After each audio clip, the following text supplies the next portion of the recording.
Hey, this is Warren at Westcott Designs. We're going to go over our install of our rear link arm on the AVS 22 Tundra. And so we've already completed our lift in the front. So now what we're going to do is come back under the back here. You can see in front of the airbag, this is the arm that we're going to replace. So there's two nuts here, 10 millimeters. So I take a ratcheting 10 millimeter wrench and I'll loosen these, take the nut off.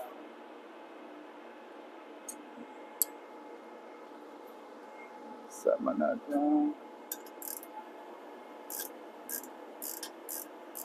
So this is a keyed arm, so it has three flat spots and a round spot in it.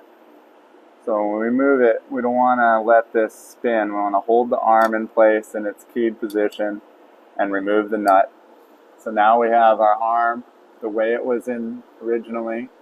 Just slide it straight off. Now you can see the keyway here. It has a round side, which is going to face towards the rear. And then it has the three flat sides in a rectangular shape. So also, the arm sits with this flat edge on the bottom in the vehicle. So what we're going to do is grab our new Westcott Designs arm, and this has been rotated just slightly so that we can get more lift adjustment. So we're going to, with our flat side down, and we have our same keyed round side pointing toward the rear. Go ahead and slide that back on. You got to be careful and make sure it slides over the keyway there. So next, hold it on the keyway and install the nut. Get it started. Well, still maintaining pressure on that.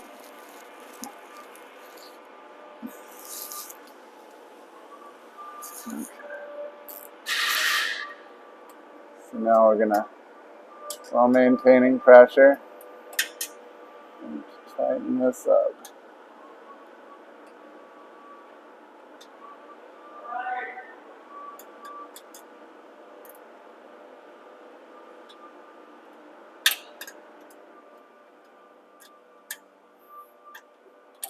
Good, isn't it? A little tricky sometimes.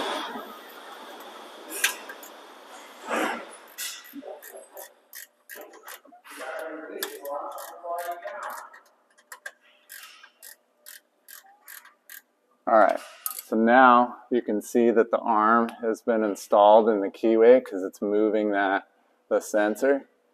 So the next step is to take the rod arm, make sure you still have this little retainer on there.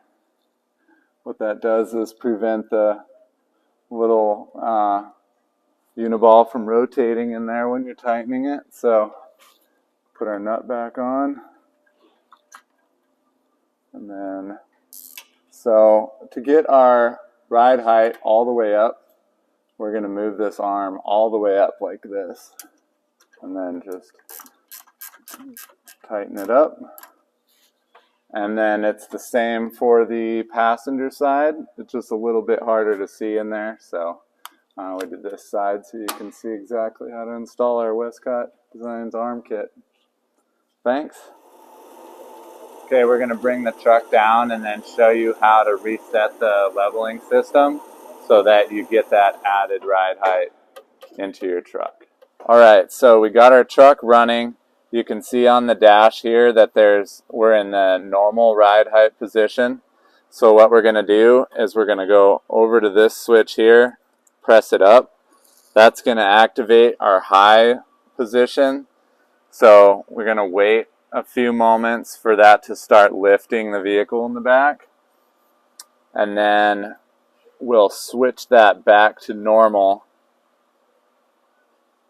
to start feeling it lift.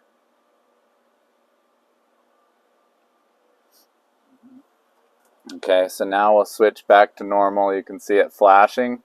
So when it's flashing, it's currently on its way to that position. So this will make the vehicle sit in the correct ride height for our position of the arm in the back. As soon as that gets done flashing, the vehicle's at its normal ride height. Okay, there it is. Alright, so we're going to go back and check our ride height measurement. So our before measurement was 22 3/4, and now we are at 24.5. So we have 1.25 inches of raised ride height in the rear with our Westcott Designs rod all the way up.